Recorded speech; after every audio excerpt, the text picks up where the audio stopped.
So I think this business has got to stop judging people on how much they ride. I think how happy they are is the key, because I reckon there's a lot of unhappy real estate agents. They've got expensive cars, big loans, expensive clothes. They're anxious because they're always chasing the next bit of business. I think the level of peace of mind in this business is almost non-existent. You're listening to Elevate, the official podcast of elite agent for real estate industry, sales professionals, property managers and leaders. We bring you the best minds in business and real estate to help you list more, sell more and elevate your results. To download your written action guide from this podcast containing extra tips, links and shortcuts, visit eliteagentelevate.com. Now, here is your host, Samantha McLean. Welcome to another episode of the Elevate podcast, where we delve into some of the most interesting minds in business and in real estate for the very best tips and strategies for you to implement to elevate your business. I'm Samantha McLean, editor of Elite Agent and host of this week's show. Today, my guest is one of Australia's most high-profile agents who has built one of the largest real estate companies in my hometown of the Central Coast, and that's McGrath's #1 agent for the last 3 years running. So welcome to the show, Matt Steinwede. Thanks, appreciate it. So we haven't actually officially met before today, but I've been watching your Monday starters for years. Yeah.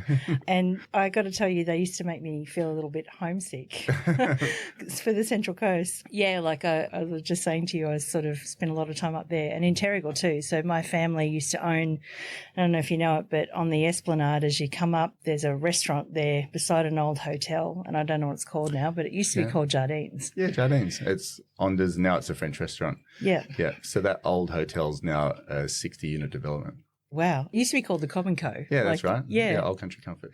Yeah. Oh, okay. So we sort of same time. So your journey into real estate is a bit different from a lot of other people. So for any of our listeners who haven't seen Monday Starters or don't know who Matt Steinwede is, there's probably two in the whole world, but let's have give us a bit of background. Yeah, people are probably sick of hearing my story over the last 20-something years. But yeah, before I was in real estate, I was an underworld criminal. And then I ended up, like I used to be here down in Sydney, and ended up I was in that whole party scene, importing drugs in and out of the country, all that sort of stuff. And then I ended up sort of homeless.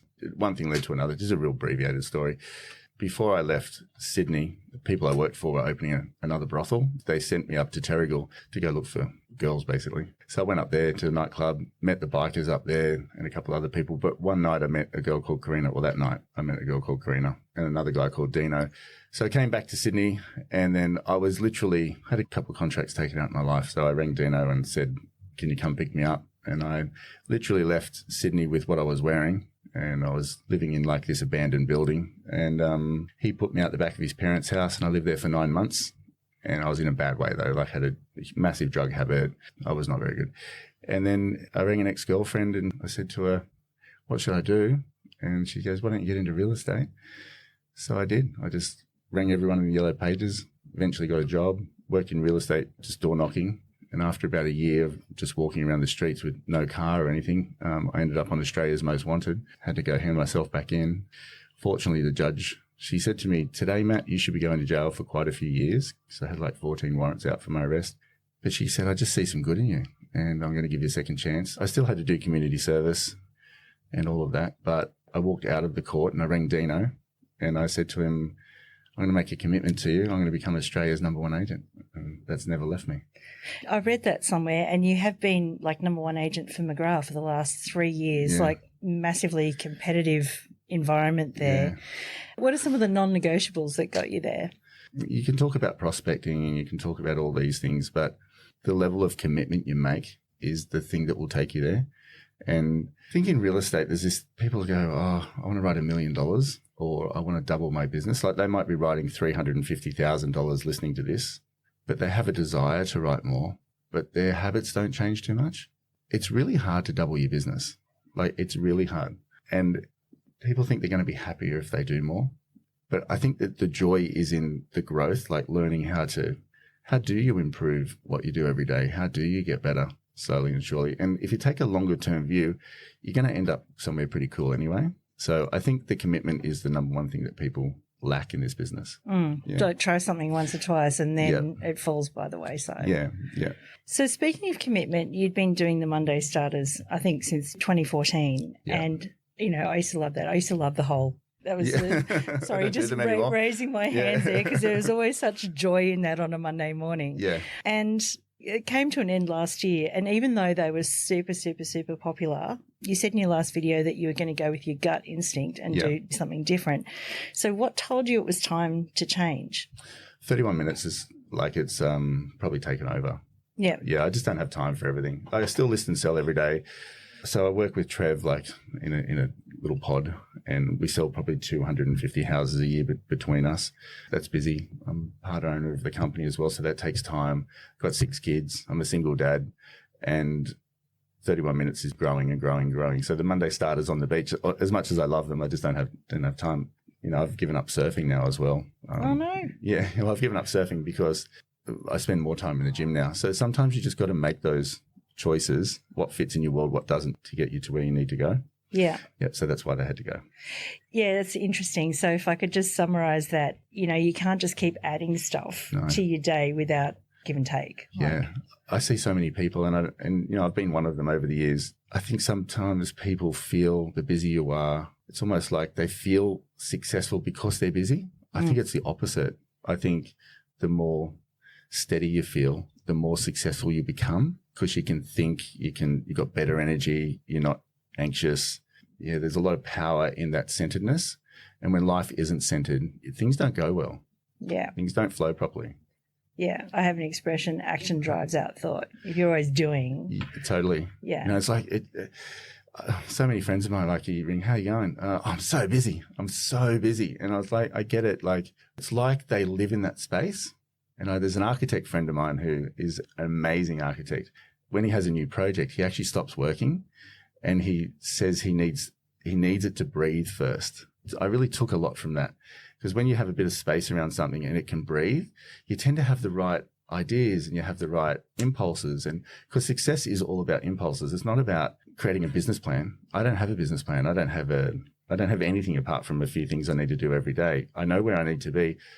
But when you feel aligned, it's almost like the path comes together for you. You meet the next person, you find the right lead, and this comes your way.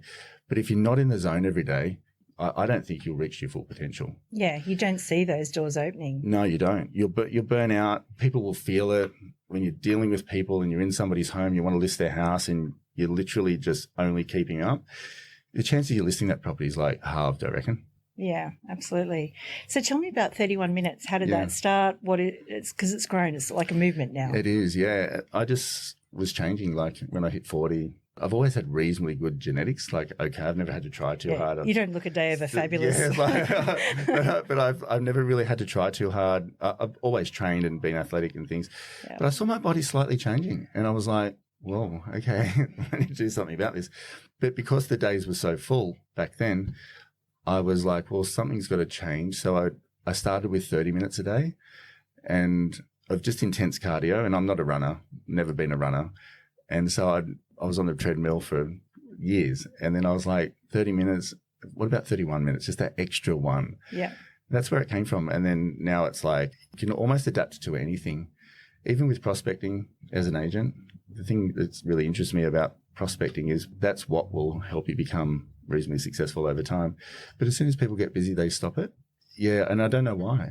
So with my health is probably my number one value. My health, then kids, maybe kids, and then work. So that would be my 3 top values. And you have to make decisions every day around those values. Otherwise, they're just not maintained. So 31 minutes is about that for me. Yes, it's health, but it's also about our social media. Broccoli's in the corner over here. We make time for it. So every day we probably have 3 or 4 chunks that are just non-negotiables, and they're our 31 minutes. Yeah, interesting. And there's a book, isn't there? There is. We've got some in the car for you. So we're going to leave some links in the show notes cool. for the book and everything at the moment. So you just said that there are blocks in your time. What does your day look like at the moment? Yeah, pretty standard. I don't get to work till about 9, but in the morning I've been to the gym, made the kids' lunches, taken them to school, all of that. And then team meeting, 9 o'clock, just quickly, prospecting, vendor management. Then I'll do 3 or 4 appointments, but they're all high-level appointments these days. They're either people are going to sell or going to buy. I have a team of 7, so myself and Trev, a couple of buyer agents, a couple of admin, and a cadet. So they do a lot of the engine room stuff now. whereas for many years I did it all. And then at the end of the day, I go to the gym again, so twice. Then I'll make the kids dinner sometimes. And then if it's not takeaway or the housekeeper hasn't made some, and then I'll pretty much work through the night. Yeah. Just doing different things like talking to people and whatever. So I'm always sort of working, but I work around the other things that are going to fuel me. The other interesting thing about that is if you're not fueled, you can't give energy to people. You just can't. I think that's why people get depressed or anxious or, inside they're unfulfilled because they're not taking care of themselves first. And I know it sounds selfish, but when you do, even one chunk in the day, it does something to you. It like fills the tank. We have a vendor emotional bank. And if you fill their emotional bank up enough, you can make mistakes and they still love you. But with ourselves, we don't give ourselves anything sometimes. This job is so giving, like everyone wants you. And, I don't know how many calls I get a day, but there's a lot. But there's nothing worse than resenting a call coming in. I was like that. Now, I don't know how many burnout periods I've sort of been through over the years, but I just wasn't working it out. And I got to the point where I wasn't enjoying it anymore either. Yeah. I've always done well, but on the outside, people would have thought, he's killing it. But on the inside, I was dying. That's the thing, though. I think we all present a face to social media and things like that people think that is what's going on. I mean, I went through a similar thing last year where, I had to take stock of my health in a big hurry. Yeah. But it's paid dividends in so many other ways. And I think this is probably something that a lot of agents think is going back to the being busy thing. They think that if they take their foot off the pedal, like if they stop making calls or if they stop doing all the appointments or take a bit of time off to spend time with their family or fill their soul or whatever it happens to be, that the business is going to go away. Yeah. So what advice would you give to someone who is on a bit of that treadmill at the moment? Yeah, there's periods. So I've been doing it almost 25 years. I've seen everything. It's taken me 20 years to build the best team around me, amazing. And I'm not saying that because it's my team. They're just great people. I love them. Yeah. But there's periods. I'd say for the first 3 years, yeah, there is a lockdown period where you're going to just stretch. You've got to get a bit of traction. People got to know you. And then after that, the first thing that I would do is start to search for the right person to be with me, because then you're going to get a bit of time leverage. Someone that can be there, take some calls, whatever.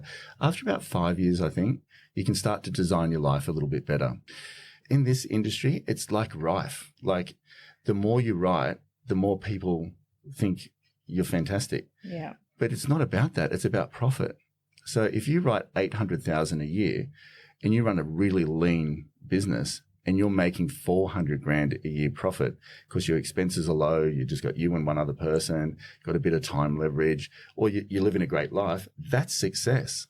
Not because you write $4 million a year and you've got all these people with you and it's clunky and you're making mistakes and unhappy. Forget about all that. You don't know what people's world is like on the inside. So I think this business has got to stop judging people on how much they write. I think how happy they are is the key, because I reckon there's a lot of unhappy real estate agents. They've got expensive cars, big loans, expensive clothes. They're anxious because they're always chasing the next bit of business. I think the level of peace of mind in this business is almost non-existent. What do we need to do to start having a different conversation? Live within your means. Yeah. Live within your means. Start talking about relationships, not listings. I had a girl ring me today who's just started with us a few months ago, and she's anxious as all hell. She's like, I haven't listed one. I said, that's good. I don't care. It doesn't matter that you have a listed one. You're like an assistant. I said, just go and form 30 relationships a day. Just go and, instead of door knocking looking for a listing, this industry is taught wrong, I believe. The sales managers, they go, get and find a listing, blah, blah, blah. If you don't find one, you're gone. I don't think I listed anything for a year in the business, but we should be teaching them to form relationships longer term. Because if you do that in an area that you work and you're the relationship manager, give it 1 year, 2 years, 3 years of nurturing that, you'll start to develop market share and flow that no one can keep up with if you do it correctly. And I don't think most sales managers actually know how to work an area well. And working an area really well is where consistency comes from. So if you want to sell 10 homes a month, 5 of them is going to come from your core area. But the sales managers need to teach agents this. So the agent feels fulfilled if they've come back and spoke to 30 people today, door knocked, met them, got some details. That's a great result, because that's where the garden starts. It's like planting a tomato. plant and screaming at it because it hasn't grown and developed tomatoes within 2.5 weeks. Yeah. But it might take 3.5 months. Nature has a course.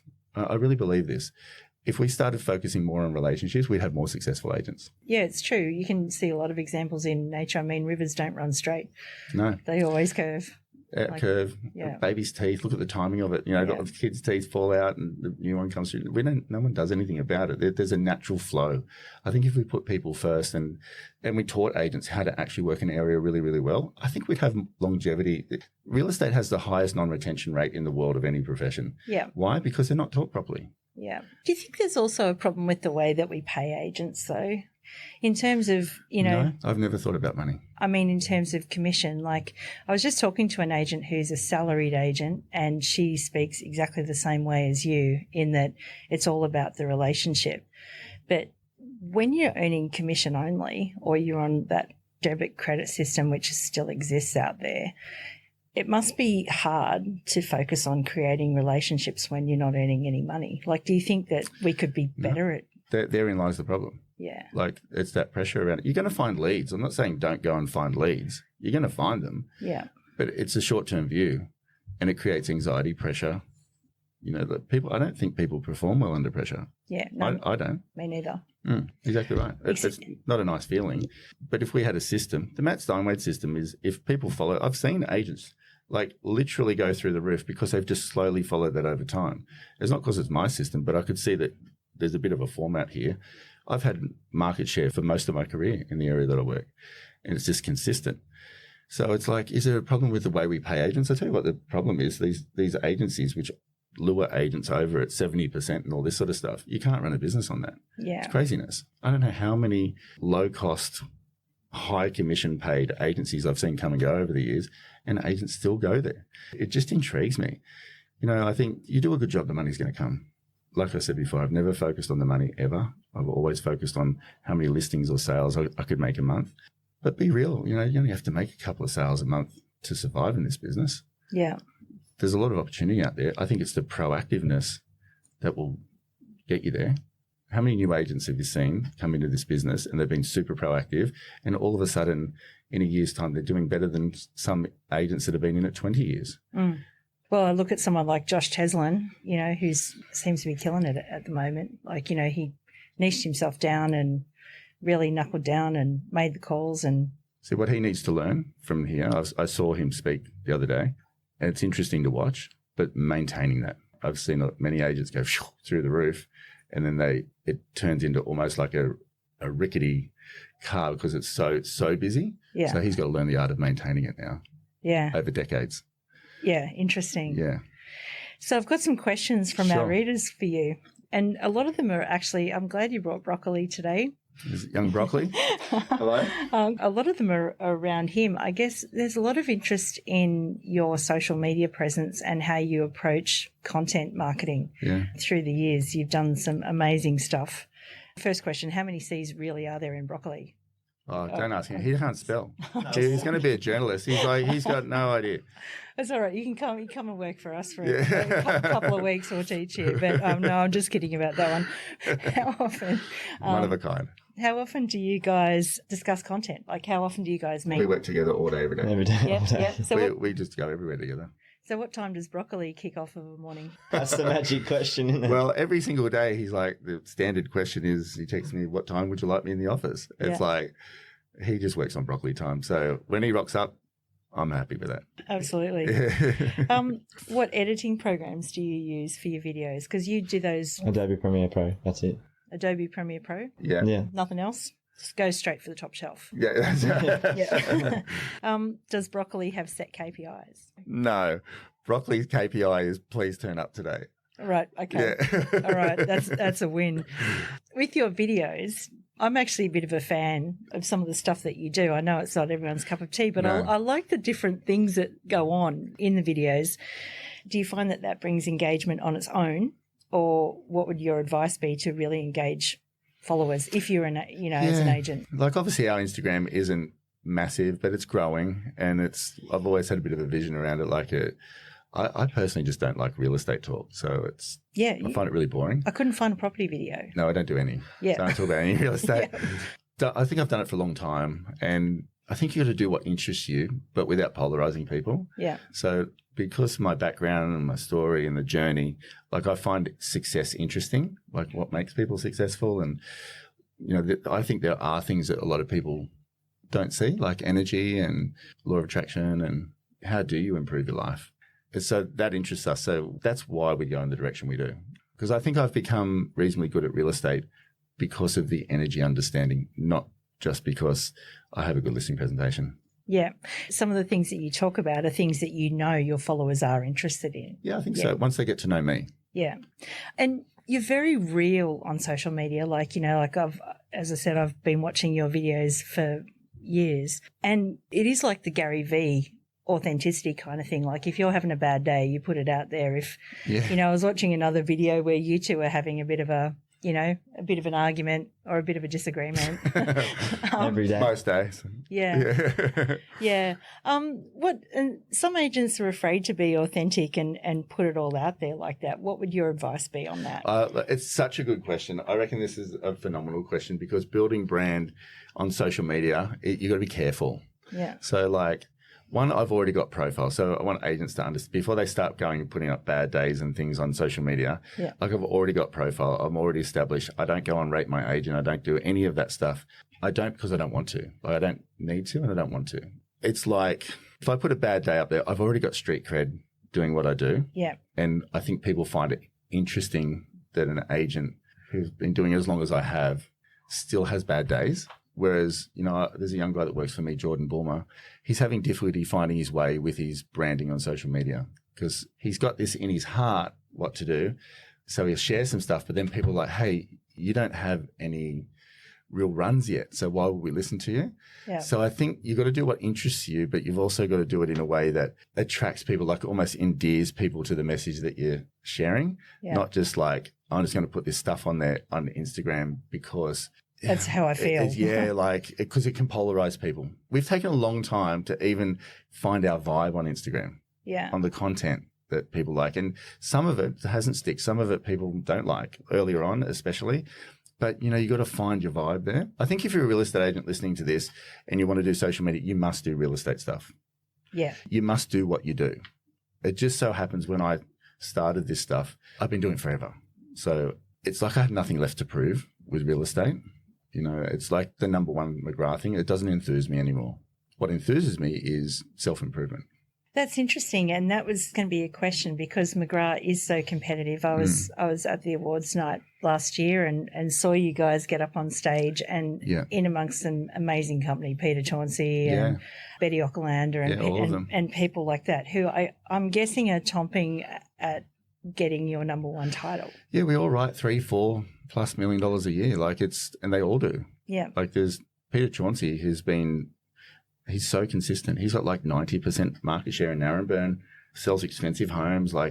He's an amazing agent. Yeah. How do you handle the competition or does it not matter to any of you? I don't think about it. Yeah. I used to, but I don't now. Yeah. I think there's a formula for number one anyway. I think once you work the formula out, you're going to win anyway. There is 100% a formula for real estate. There's a formula, there's a pattern, there's a process, there's a method. And once you work that out, you'll just keep growing. Yeah. What is your number one tip? And you've had to be resilient throughout your career and throughout your life. What's your number one tip for building resilience? Get divorced a couple of times. All right. No, I think have kids. Yeah. Building resilience, I think resilience comes when you want something enough. When you really want something, you'll just keep going. I think resilience comes from when your desire is bigger than the challenge. There's been massive challenges for myself along the way. In the earlier stages, I've had federal police come and pull me out the office and try and stop me working and all sorts of things. And it's I was just so focused on making myself become something. And even today, Broccoli works with me every day and I'm just relentlessly in the pursuit of better. And I think when you are, the rest sort of goes by the wayside. Yeah. This question for Broccoli. What's the best thing about working with Matt? What he said, always pursuing me to be better. Because I'm a teenager, I can literally just turn up to work and just say, I'll just do enough. But when I had other jobs, I'd be like, that would be enough. They wouldn't know. he just knows. And I don't know how he knows, but he just knows. So for me, looking back in 5 years' time, I'll probably look back and think that's the best thing that's ever happened to me. So that's the best thing. Wow. How did you two find each other? He just sent me a video one day, and he walked in and sat down in 10 seconds and said, let's go. Yeah. People often ask us, how do they find a broccoli? We get, how many messages do we get? Yeah, a lot. So many people. This is where it comes back to, I think, the universe delivering. If you want someone like him, I've had other ones. There was Jack and other people. They were good, but just weren't a broccoli. I think if you want it enough, like just stay in that vibe. Someone will come in your way. But you've got to be open to it, You right? do. You've actually got to be listening Put yourself to out there a little bit and ask and see, and up it comes. Yeah. Another question from a reader is what apps do you use, Matt? Like what do you use most on your phone? Instagram. I don't even use anything. I don't use a computer. I don't use anything. Yeah. Don't answer emails. Nothing. That's just it. Use Instagram. Yeah. That's it. Pretty boring.